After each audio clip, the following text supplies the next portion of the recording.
네, 우리 하나님께 영광의 박수 올려드리겠습니다. 네. 사랑하는 여러분, 저와 여러분들은 주님에게 생명의 길, 십자가의 길을 가는 동역자들입니다. 옆에 있는 분들과 다시 한번 인사하겠습니다. 우리는 주님의 가족입니다. 우리는 주님의 가족입니다. 할렐루야.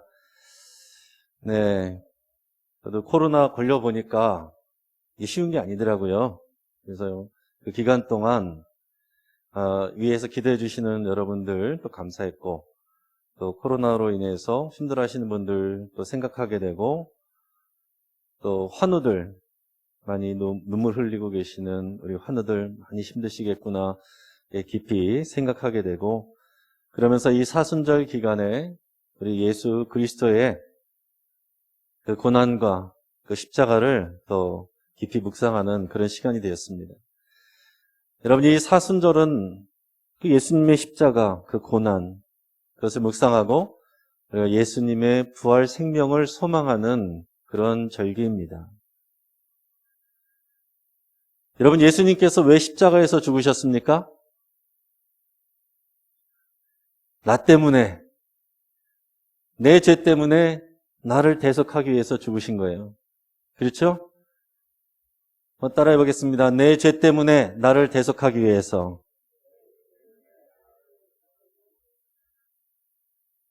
그러면 여러분, 예수님을 누가 십자가 못 박아 죽였습니까? 사도신경에 보면 빌라도 총독이 그랬다라고 그랬죠. 그런데 누가복음에 보면 빌라도 총독은 재판을 하는 가운데 이 예수에게서 나는 죄를 찾지 못하겠다, 그런 얘기를 했어요. 그럼에도 불구하고 예수를 십자가 못 박아 죽여라 라고 소리 지른 사람들은 누구냐면 유대인들이었습니다. 그러니까 실제로 예수님을 죽인 거는 유대인들이 죽인 거예요. 자, 근데 여러분 생각해 보세요. 유대인들은 어떤 사람들입니까?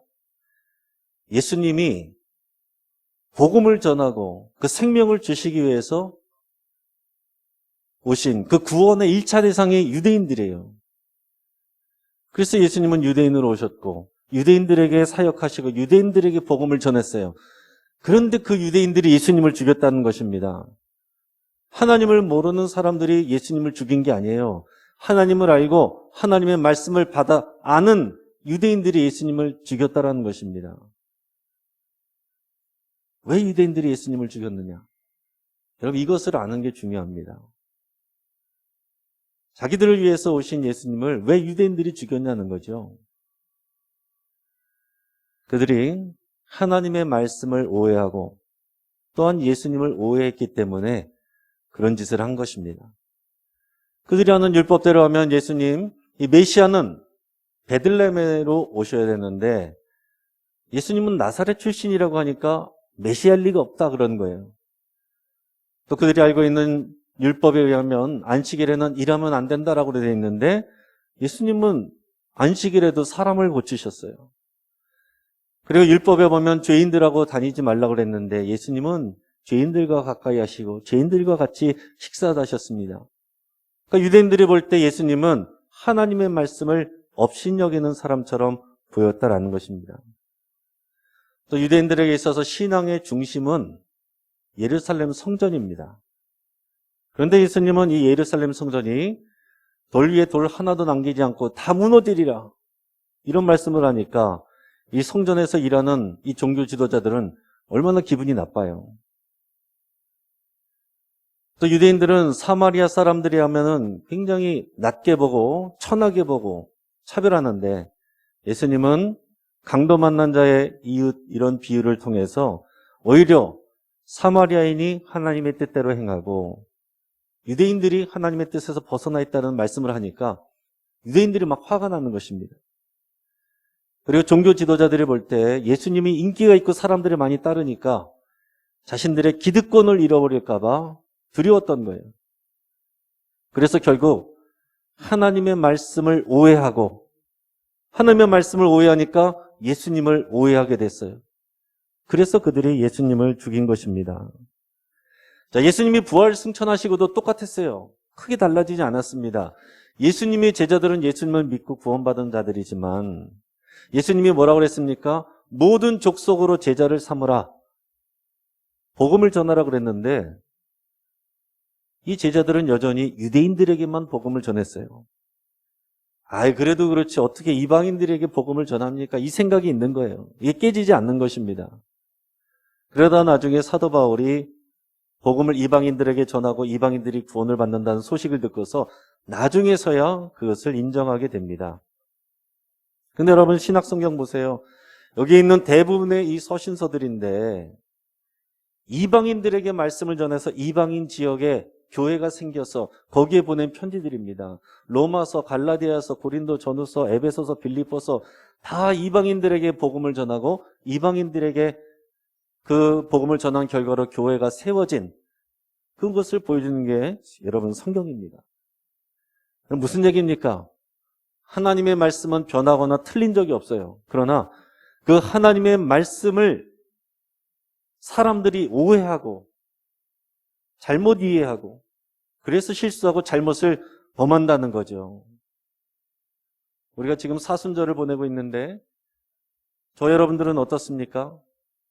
우리는 복음을 잘 이해하고 있습니까? 복음에 의지해서 살아가고 있습니까? 여러분 사순절 기간에 어떤 예수님을 묵상하고 계십니까?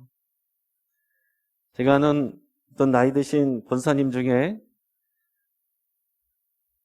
그 권사님이 그 부군도 그렇고 두 분 다 이제 공부를 많이 하신 분이에요. 해외에서 외국에서 공부를 하시고 또 큰일도 많이 하신 분들인데 이제 나중에 뒤늦게 이제 스마트폰을 사용하게 되셨는데 스마트폰 사용하는 것은 이게 또 쉽지가 않거든요.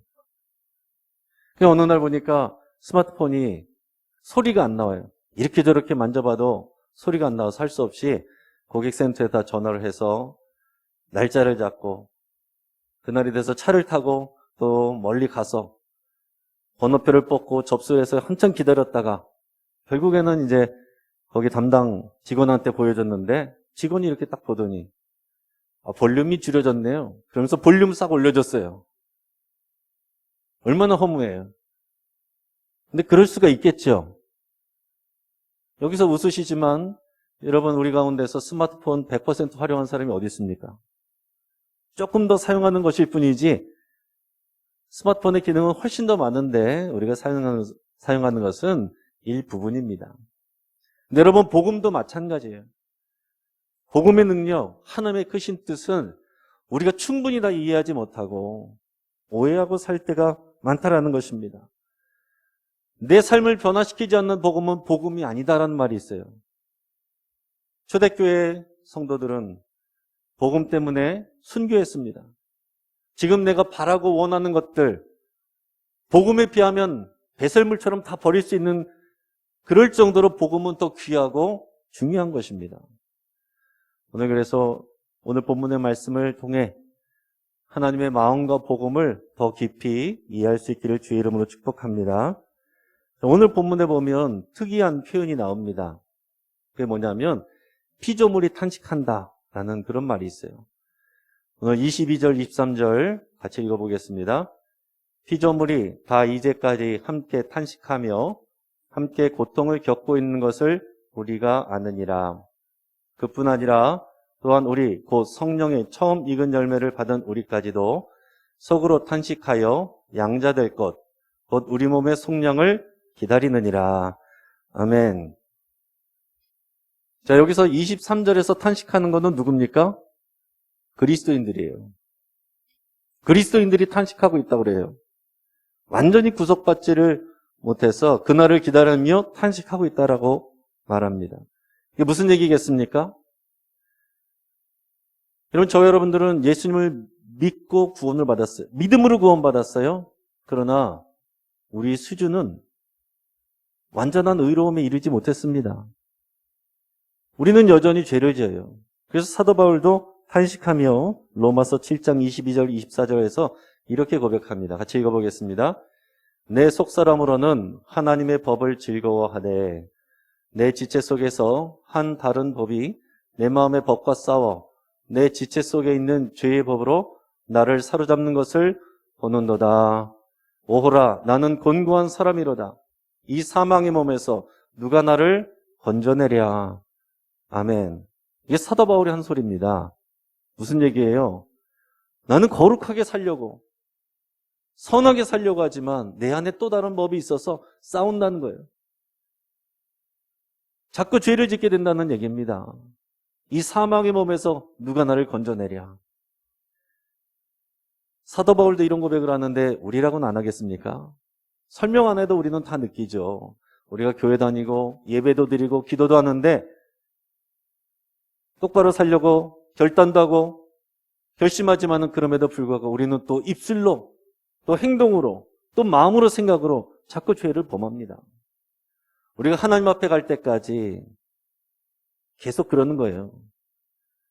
마지막 때는 우리가 변화된 몸을 받겠지만은 그러나 그때까지는 그래서 우리는 구원받은 우리는 죄를 잊어버리고 살아가는 사람들이 아니라 성숙해진다는 것은 죄에 대해서 더 민감해지고 죄에 대해서 더 단호해지는 태도를 취하는 것이 성숙해지는 것입니다. 교회 와서 마음 편해지는 게 그게 목적이 아니에요. 뭐 남들도 다 그렇게 하는데 그럼 마음은 편해지겠지만 그것은 양심이 무뎌지는 것이고 영적인 건강을 잃어가는 것입니다. 그런데 중요한 것은 그 앞부분에 22절에서는 피조물도 같이 탄식하며 고통에 참여하고 있다고 그랬습니다. 이게 무슨 소리일까요? 여기서 말하는 피조물은 동물, 식물, 산과 바다, 하늘, 강, 나무와 꽃과 열매들, 이 모든 자연세계를 말하는 것입니다. 그런데 피조물이 탄식하며 그 고통 가운데 함께 참여하고 있다는 것입니다. 왜 도대체 피조물이 자연세계가 탄식을 하고 있느냐? 창세기 3장 17절에서 18절까지 말씀을 우리 같이 읽겠습니다. 자, 시작. 아담에게 이르시되 내가 내 아내의 말을 듣고 내가 내게 먹지 말라 한 나무의 열매를 먹었은즉 땅은 너로 말미암아 저주를 받고 너는 내 평생에 수고하여야 그 소산을 먹으리라. 땅이 내게 가시덤불과 엉겅퀴를 낼 것이라. 내가 먹을 것은 밭의 채소인즉. 아멘. 자, 에덴 동산에서 최초의 인간 아담이 죄를 지었어요. 그 결과 첫 번째가 뭐냐? 피조물인 이 땅이, 자연세계가 저주를 받았습니다. 그럼 우리가 이것을 알아야 됩니다. 하나님의 창조 아래에 사람만 있는 것이 아니라 피조세계가 같이 있는 거예요. 근데 사람이 죄를 범죄함으로 인해서 땅이 저주를 받았습니다. 그리고 인간의 이 죄악의 역사 가운데서 인간은 끊임없이 이 피조세계를 착취했어요. 그 고통 가운데 지금 있다는 것입니다. 그러면 시간이 흘러서 세상에 죄악이 만연해졌을 때 하나님께서는 물로 세상을 심판하기로 결심하셨어요. 그게 노아의 홍수 사건이죠. 근데 노아에게는 방주를 만들어서 노아와 가족들이 들어가게 하셔서 구원해 주셨습니다. 그때 그 방주에 노아와 가족들만 들어갔습니까? 아니죠. 모든 짐승들이 종류별로 짝을 지어서 그 안으로 들어오게 해서 그 피조세계, 피조물도 다 구원을 받게 하셨어요. 그리고 그 홍수가 끝난 다음에 하나님께서는 다시는 물로 심판하지 않겠다는 언약을 주시는데 그 징표가 뭡니까? 무지개였어요. 그래서 그것을 무지개 언약이라고 합니다. 그 말씀을 우리가 창세기 9장 9절 10절 같이 읽어보겠습니다. 내가 내 언약을 너희와 너희 후손과 너희와 함께한 모든 생물 곧 너희와 함께한 새와 가축과 땅의 모든 생물에게 세우리니 방주에서 나온 모든 것 곧 땅의 모든 짐승에게니라. 아멘. 뭐라고 그랬습니까? 하나님께서 이 구원의 언약을 사람에게만 하신 것이 아니라 그 배에 타고 있는 모든 짐승들, 모든 생물들에게도 그 구원의 언약을 세우셨다 라고 말씀하고 있습니다. 우리가 그것을 알아야 되는 거예요. 그래서 우리가 이 사순절 기간에 십자가의 능력, 이 보혈의 능력을 생각할 때 내 죄를 씻어주시는 그 능력만 알아서는 안 된다는 거예요. 하나님의 구원의 능력은 훨씬 더 크고 그 복음의 능력은 훨씬 더 깊은 것입니다. 예수님이 보혈의 능력이란 건 뭡니까? 인간의 죄를 씻어서 회복시키는 것이 보혈의 능력이에요. 첫째는 하나님과의 관계를 회복시키는 것이고, 두 번째는 사람과 사람 사이에 막힌 담을 허무는 것입니다. 그래서 예수님의 제자들 보면 성격이 틀리고 정치 성향이 틀려서 도저히 가까울 수가 없지만 예수 그리스도 안에서, 십자가 안에서 너희가 서로 사랑하라고 하셨고 사랑할 수가 있게 된 것입니다. 그뿐이 아니라 십자가 보혈의 능력은 인간으로 하여금, 우리로 하여금 피조물과의 관계도 회복하게 하시는 겁니다. 우리 인간의 죄 때문에 피조물이 고통 가운데 있게 됐는데 십자가의 보혈의 능력으로 우리가 구원을 받을 때 그 구속에 이 피조물도 같이 동참하게 한다는 거예요. 이게 하나님의 마음이고 하나님의 계획입니다. 이게 복음의 능력이에요. 자, 그러면 하나님께서 이 자연세계를 그냥 고쳐주시면 되지 않겠느냐? 그렇게 하시지 않습니다. 왜냐하면 하나님께서는 이 창조세계, 이 피조물들을 사람에게 청지기적 사명을 맡겨주셨어요. 정복하고 다스리라는 말은 마음대로 남획하라는 얘기가 아니고 주의 말씀과 복음의 기준으로 잘 돌보라 라는 뜻입니다. 그래서 회복하게 하는 것도 하나님의 말씀대로 순종하는 하나님의 아들들을 통해서 하게 되는 것입니다. 오늘 본문의 19절에서 21절까지 말씀을 읽어보겠습니다.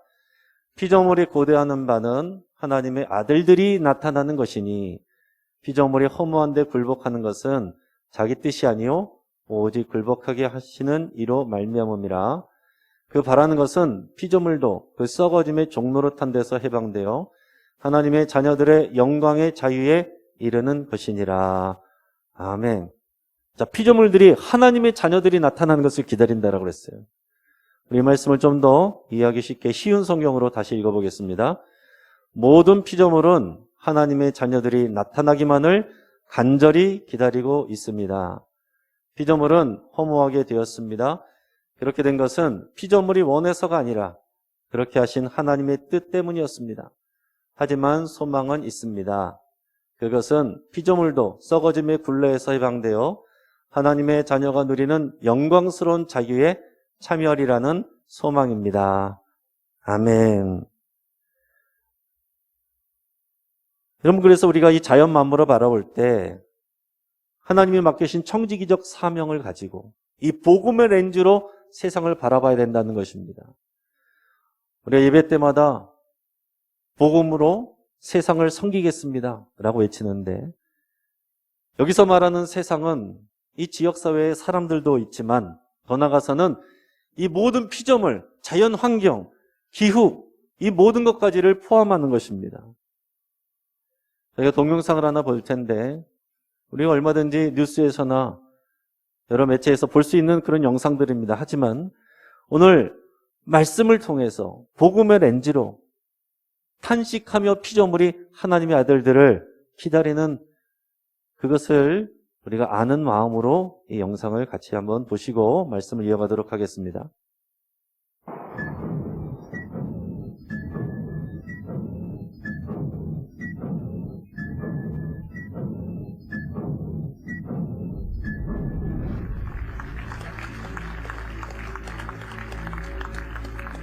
과학자들이 과장하는 건 아닐까? 기후변화에 관한 정부 간 협의체 IPCC는 각국 과학자 수백 명이 합의한 예측 보고서를 냅니다. 1990년부터 시작한 IPCC의 예측, 30년이 지난 지금 얼마나 들어맞았는지 확인해 봤습니다.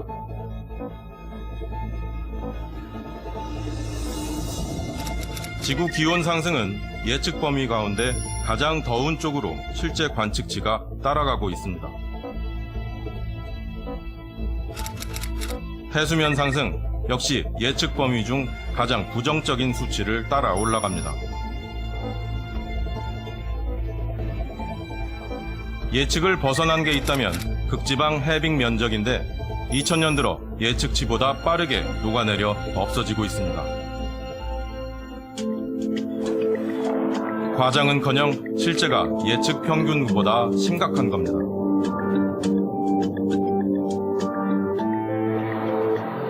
섭씨 2도 상승까지 남은 시간은 앞으로 20여 년입니다.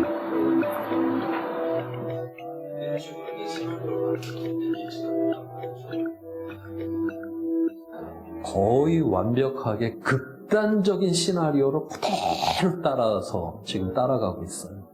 우리가 이제 2도를 넘게 되면 그 회복력을 완전히 상실을 해버리는, 우리의 문명이라고 하는 게 지금 이 기후에 지금 다 맞춰져 있는데 완전히 다른 기후로 지금 넘어가 버린다는 걸 의미를 하고 있거든요. 지구는 스스로 기후를 변화시키는 상황에 들어가요.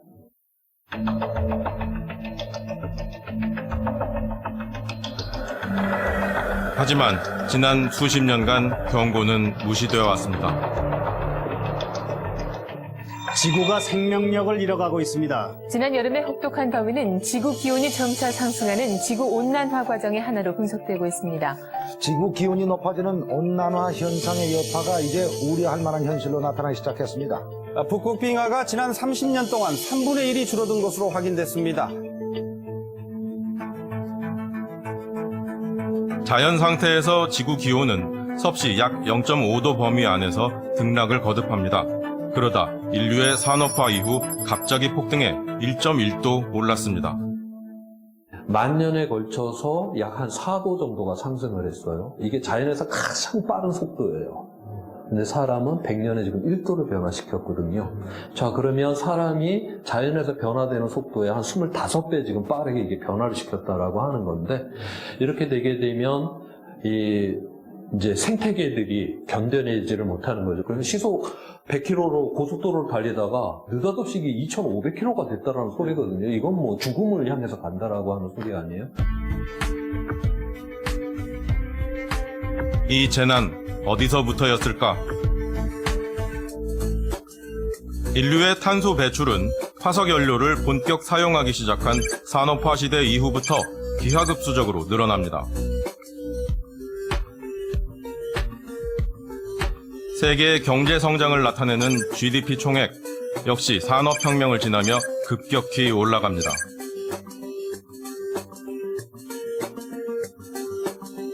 세계 인구는 기원 후 2억 명을 넘었고 14세기 흑사병으로 잠시 주춤하다 역시 1800년대 이후 가파르게 증가합니다. 산업화 이후 수직 상승하는 닮은 꼴 곡선들, 우리에게 무언가를 말하고 있습니다. 인간의 활동이 지구를 고열에 시달리게 했다는 불편한 진실입니다.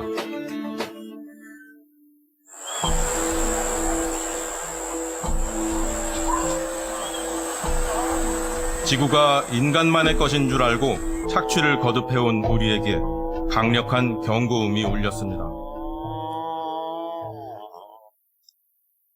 네, 지난 2차 세계대전 때 독일 잠수함에 그 군인들은 항상 토끼를 태웠다라고 그래요. 왜냐하면 토끼는 산소에 굉장히 민감하다고 그럽니다. 그래서 사람들은 잘 못 느끼는데 토끼는 그 변화에 민감한 거예요. 그래서 잠수함 안에서 토끼에게 이상이 생기면 위험하구나, 그것을 알고서 이제 위로 올라오게 됐다라는 것입니다. 이와 비슷한 것이 탄광의 카나리아가 있습니다. 19세기만 해도 탄광에서 이 가스 중독으로서 죽는 광부들이 많았습니다. 그래서 광부들이 카나리아 이 새를 새장에다 넣어가지고 갖고 들어갔대요. 이 카나리아는 일산화탄소와 메탄에 굉장히 민감하다고 합니다. 사람들은 이게 중독되는지도 모르고 그냥 열심히 일만 하는데 옆에 봤을 때 이 카나리아가 이상이 생겼다. 그럼 이게 큰일 났구나 하고서 뛰쳐나왔다는 것입니다. 오늘날 이 시대에 교회가 이 잠수함의 토끼, 또 탄광의 카나리아와 같은 그런 역할을 해야 된다는 거예요. 얼마 전에 충격적인 그 뉴스 영상을 봤었는데 이 지구온난화로 인해서 먹을 것이 없어져가지고 어미 북극곰이 자기 새끼를 잡아먹으려고 막 추격하는 그런 뉴스가 있었어요. 결국 그 새끼는 어미에게 잡혀먹고 말았습니다. 여러분, 이게 다 남 얘기 같지만 남 얘기가 아니라는 거예요. 여러분 2년여 전에 뉴스에서 중국에서 무슨 바이러스 하나 발생했다. 다 남 얘기인 줄 알고 귀담아 들은 사람 아무도 없습니다. 그런데 오늘날 어떻습니까? 코로나로 인해서 많은 사람들이 학교도 직업도 또 예배도 제대로 못하고 다 마스크 쓰고서 옛날을 그리워하는 이런 시대가 되지 않았습니까? 금방 우리의 문제가 됐다는 거예요. 지금 상황에서 오늘 아침에도 뉴스를 보니까 로마 시내만한 그런 빙하가 또 무너졌다는, 녹아버렸다는 그런 뉴스 기사를 보고 왔습니다. 빙하가 녹으면 그 안에 수백만 년 된 코로나하고 비교할 수 없는 더 강력한 슈퍼 바이러스들이 튀어나온다는 거예요. 지금 당장에 우리의 문제가 되는 것입니다. 하나님께서 우리를 구원하시고 십자가의 보혈의 능력으로 우리를 구원하셨는데 우리가 구원받고 끝나는 것이 아니라 우리는 교회가 되었고 교회는 세상을 사랑하고 섬기라는 그런 사명을 받았습니다. 복음을 전하는 것뿐만이 아니라 하나님의 아들들로서 이 피조 세계를, 하나님의 창조 세계를 회복시키는 그 사명도 우리에게 있다는 것을 우리가 깨달아야 됩니다. 우리가 이런 얘기들은 교회 밖에서도 많이들 합니다. 중요한 것은 우리가 그리스도인으로서 이 하나님의 말씀을 근거로 이런 사명을 감당하는 게 중요한 거예요. 실천할 수 있는 일들은 많이들 있습니다. 쓰레기를 줄이고 일회용품 사용을 줄이고 탄소 배출이 많이 된다는 육식보다는 채식을 좀 더 선호하고, 그리고 불필요한 소비를 줄이는 미니멀 라이프를 추구하는 것, 이런 것도 우리가 실천 사항이 될 수 있습니다. 더 나아가서는 우리가 탄소 배출하지 않는 그런 자연 에너지를 사용하는 것들, 그런 것에 우리가 교회가 동참할 수도 있습니다. 자, 그런데 오늘 말씀을 통해서 더 중요한 것은 뭐냐면 하나님의 말씀과 하나님의 의도를 더 정확히 아는 것이 중요하다는 거예요. 2000년 전에 유대인들이 이 복음을 오해하고 유대인들에게만 주는 하나님의 구원이라고 생각했을 때에 그들이 예수님을 십자가에 못 박았던 것처럼 오늘날 이 시대에 예수 그리스도 십자가 보혈의 능력이 우리 인간에게만 주시는 하나님의 그런 구원의 능력이라고 생각할 때 우리는 하나님의 사명을 놓칠 수가 있는 것입니다. 이제는 기후 변화라고 안 하고 기후 위기라는 말을 씁니다. 이 상황에서 이 교회가 잠수함의 토끼와 같은, 우리가 정말 이 세상의 위험을 오히려 알리고 청지기적 사명을 가지고 개인의 행복을 기준으로 말씀과 세상을 보는 것이 아니라 이 세상을 구원하시는 하나님의 마음과 기준으로 세상을 바라보는 저와 여러분이 되어야 되겠습니다.